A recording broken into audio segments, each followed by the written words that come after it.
समस्तजनकल्याणे निरतं करुणामयं नमामि चिन्मयं देवं सद्गुरुं ब्रह्मविद्वरम्. Hari Om and welcome once again to all.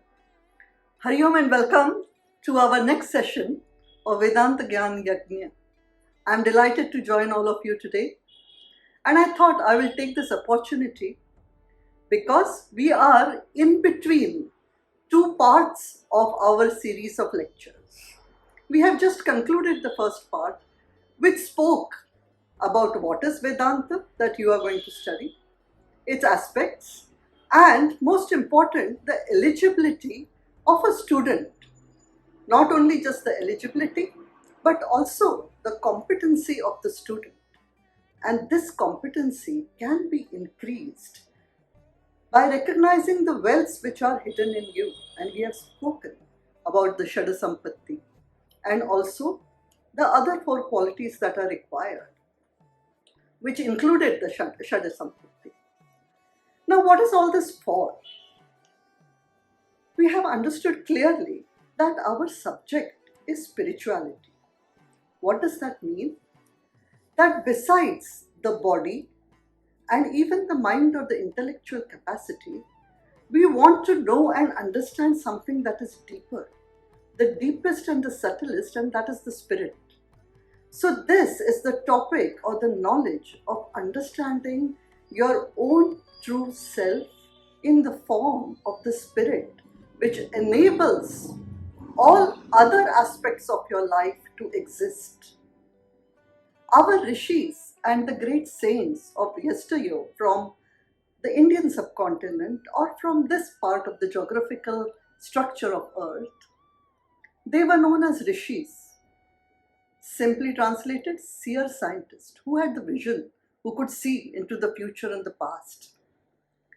And they were the ones who studied deeply not only the outside world, but the mechanisms of your own structure.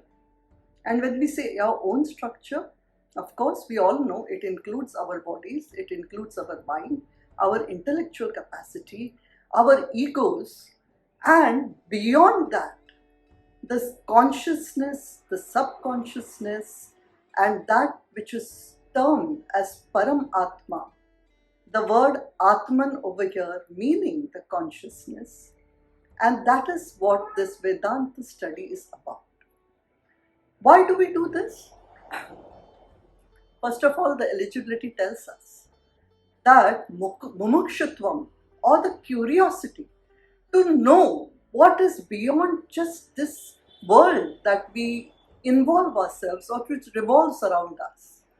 So to understand a little bit better, to a little bit more, and eventually to experience the truth, something which cannot really be explained, but can for sure be experienced.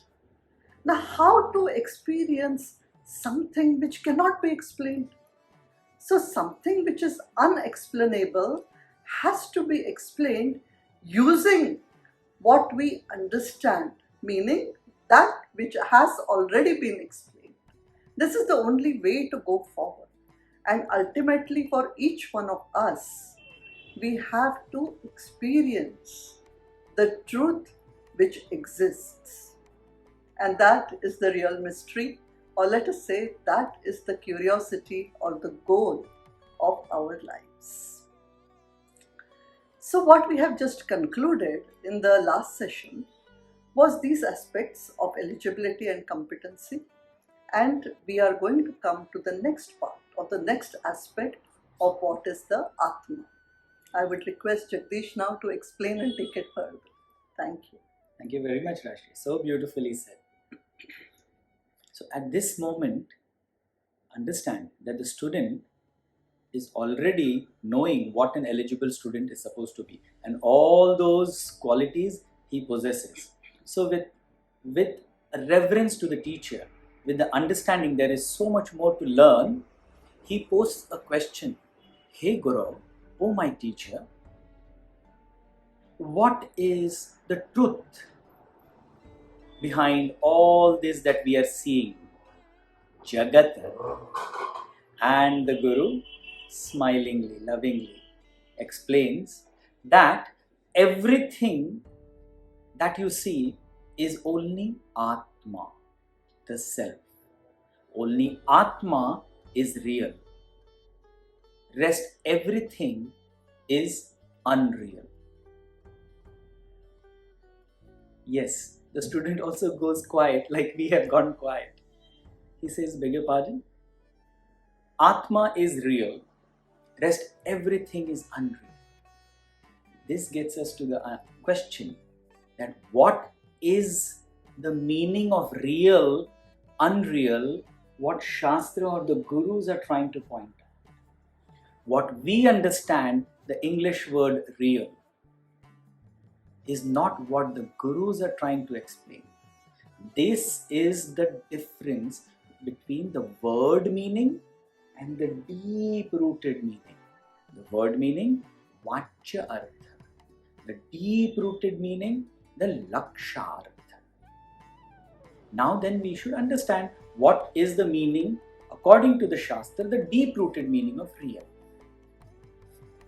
So the Master says, that which remains the same constantly, which cannot be disputed in all the three periods of time. That is real. That which remains the same in all the three periods of time is the only thing which is real. Okay. 3 periods of time. Sir, do you mean the morning, afternoon and evening? No. Do you mean yesterday, today and tomorrow? Or do you mean last life, this life and the next life? The Guru says, no, my dear. In Shastra, when we speak of the 3 periods of time, it means the time which is related to you. Your waking state, where you are completely aware. In this waking state, we have 24 hours, which go perfectly according to what we have understood it as 24 hours. But we also have another state of being ourselves, that is in the dream state. In the dream state, the same timing is not working there. Once you are dreaming, in the dream, the time can become very long or very quick, depending on your mind, what it is projecting. And the third position where we use time, where actually you feel no time, in the deep sleep state. Don't we all, when we are in that deep sleep, where you are completely unaware of anything, including time, and when you wake up in the morning and you say, what? It is 10 o'clock. I didn't know where the time went. Isn't it?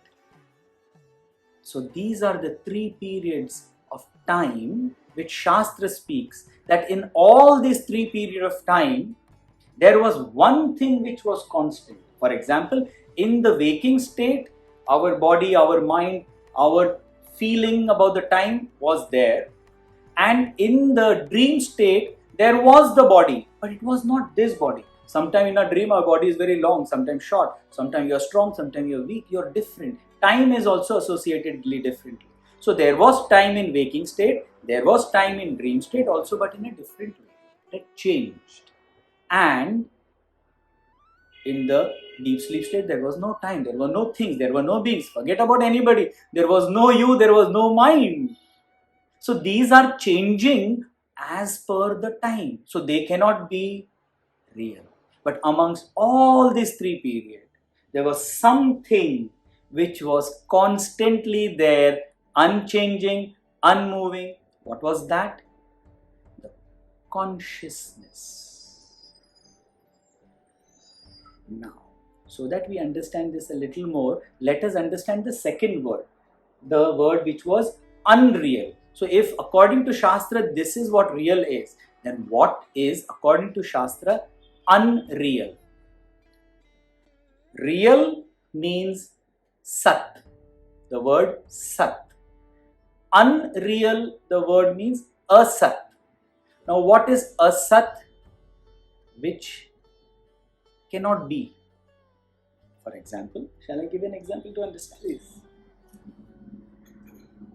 That is asat. When you say that there is a rabbit, yes, rabbit is there, it is there. I like rabbits. And there is a cow, right? But the cow has 2 horns. But if I tell you, there is a rabbit which has 2 horns. Not possible. Not possible. That is asat.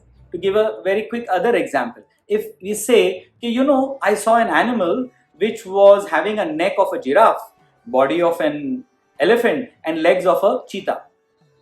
You say, what? That which is not there is asat, is unreal. But the Shastra puts one more googly over here and he says, but there is a third thing which is neither sat and which is neither asat. Because to be sat, it has to be present. To be asat, it has not to be there. Correct?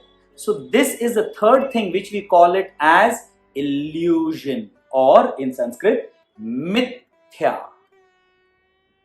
What it is? It is there, so to speak, and it is also experienced, so to speak, but in reality it is not there. What? How is it possible? If something is there and if you can feel, it should be real, it should be there. Is it so? Really?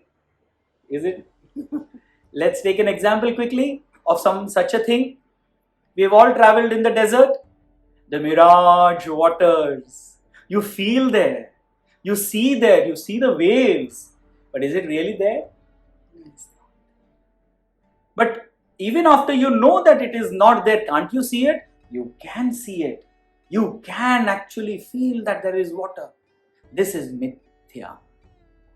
One more example. We all, when we look outside our window, don't we see the blue color sky? Beautiful sky. The beautiful sky. How many painters have painted the sky and so many poetries have been written? But we have all studied standard 7 science that there is no sky. But still, knowing that there is no sky, can't we see that? Are we not seeing it? Mithya. So 3 things that we spoke today. What is real? That which is tangible, real, which is there, which cannot be negated in all 3 periods of time. And when Shastra speaks of period of time, means the Jagrat Avastha, waking state, the dream state, which is Swapna Avastha, and the third Shushupti Avastha, or the deep sleep state. Then what is asat or unreal, which can't be? One is just saying things, babbling. That is asat. And finally, the third, mithya. That is there, but actually it is not there. And before we end, this third thing, mithya, the Shastra says that this Jagat, the entire world, is nothing but mithya. We will speak about this, of course, in details to try and understand what it all means. Something which seems so tangible, so real. We live it. We are all the time, our whole lives are revolved around it. So then how can it be unreal? What does that mean? We will try and understand this better in the following sessions. But I am sure it has ignited some curiosity in your mind. How is that it is not real? I can see, I am sitting on the sofa. I am driving in the car. This is what we'll unravel together. With these few words, we thank our gurus, we thank our parents, and we thank Bhagwan. I would also take this opportunity to thank all of you, of course, because of which we get to revise our studies again and again. We are also students following the same path of our gurus. So thank you once again, and we take your leave with a small prayer. Om Purnamada Purnamidam Purnat Purnamudachyate Purnasya Purnamadaya Purnameva Vashishyate Om Shanti Shanti Shanti Harihi Om. Shri Gurubhyo Namaha. Harihi Om. Hari Om to you all. Hari Om.